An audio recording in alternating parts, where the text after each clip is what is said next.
Hello friends, আসসালামু আলাইকুম। আমার চ্যানেলে নতুন আরেকটি রেসিপি দেখার আমন্ত্রণ জানিয়ে শুরু করছি আজকের রেসিপি। শুধুমাত্র ঘরে ময়দা থাকলেই কিন্তু এই সুন্দর পাঁপড়গুলো আপনারা বাসায় তৈরি করে নিতে পারবেন।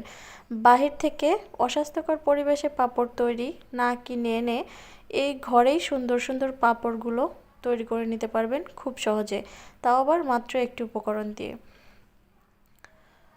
পাঁপড়টা ভাজা দেখে নিশ্চয়ই বুঝতে পারছেন এটা কতটা পারফেক্ট হয়েছে। মাত্র 30 মিনিট টাইম থাকলে এই পাঁপড়গুলো আপনারা তৈরি করে নিতে পারবেন। তো কথা না বাড়িয়ে মূল রেসিপিতে চলে যাচ্ছি। এই পাঁপড়টা বানানোর জন্য আমাদের প্রয়োজন শুধুমাত্র ময়দা। ময়দার সাথে পরিমাণ মতো লবণটা মিশিয়ে নেবেন আপনারা। এখানে আমি 1 কাপ পরিমাণে ময়দা নিয়েছি আর এর সাথে দিয়ে দিচ্ছি পরিমাণ মতো লবণ আর অল্প অল্প নর্মাল পানি দিয়ে এটাকে একটা ব্যাটার তৈরি করে নিতে হবে। অল্প অল্প পানি দিয়ে ব্যাটারটা তৈরি করে নিতে হবে। একেবারে এর ঠিকঠাক মেজারমেন্টটা আপনাদেরকে বলে দিতে পারছি না, কারণ এটা এক একজনের ময়দার কনসিস্টেন্সিটা বুঝে এক এক রকম পানি লাগতে পারে। তো এভাবে অল্প অল্প পানি দিয়ে ব্যাটারটা আপনারা তৈরি করে নেবেন। ব্যাটারের কনসিস্টেন্সিটা ঠিক কীরকম হবে সেটা আপনাদেরকে আমি দেখিয়ে দেব। সেটা দেখলে নিশ্চয়ই বুঝতে পারবেন যে এর কনসিস্টেন্সিটা ঠিক কীরকম হবে। এই তো এরকম পাতলা করে এই ব্যাটারটা তৈরি করে নেবেন।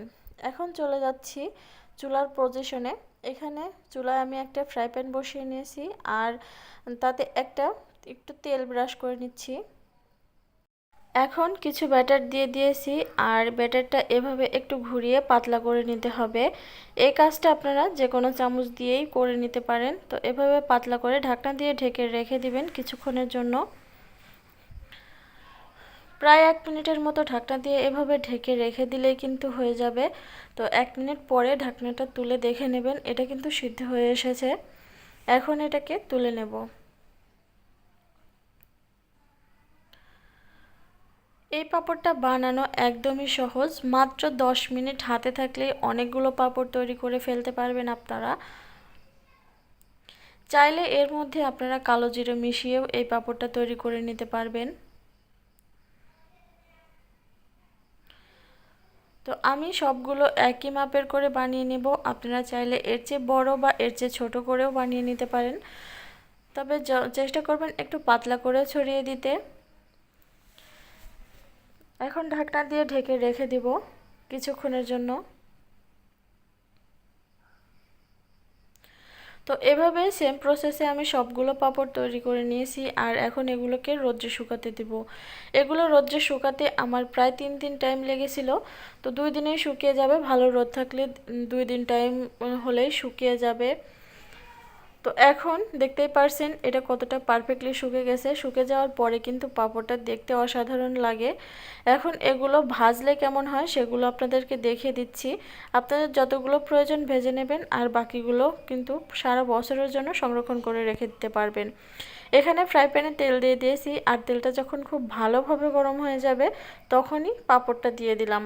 পাঁপড় দেওয়ার পরে এভাবে একটু চেপে চেপে ধরে নেবেন, না হলে কিন্তু পাঁপড় ভাজার সময় বাঁকা হয়ে যায়। আর এভাবে ধরলে কিন্তু পাঁপড়টা সোজাই থাকে। তো দেখতেই পারছেন পাঁপড়টা কতটা পারফেক্টলি ফুলে উঠেছে। তো এভাবে করে আপনাদের যতগুলো প্রয়োজন ততগুলো পাঁপড় ভেজে নেবেন। আমার আজকের এই রেসিপিটা আপনাদের কেমন লেগেছে অবশ্যই কমেন্ট করে জানাবেন। ভালো লাগলে লাইক এবং ফ্রেন্ডস অ্যান্ড ফ্যামিলিদের সাথে বেশি বেশি করে শেয়ার করে দেবেন। আর আমার চ্যানেলটা সাবস্ক্রাইব করে পাশে থাকা বেল বাটনটা অন করে দেবেন, তাহলে পরবর্তীতে যখনই কোনো নিত্য নতুন রেসিপি আপলোড করব নোটিফিকেশন আপনাদের কাছে পৌঁছে যাবে। তো দেখে নিশ্চয়ই বুঝতে পারছেন পাঁপড়টা কতটা পারফেক্ট হয়েছে। তো আজকের মতো এখানেই বিদায় নিচ্ছি। সবাই ভালো থাকবেন, সুস্থ থাকবেন। আল্লাহ হাফেজ।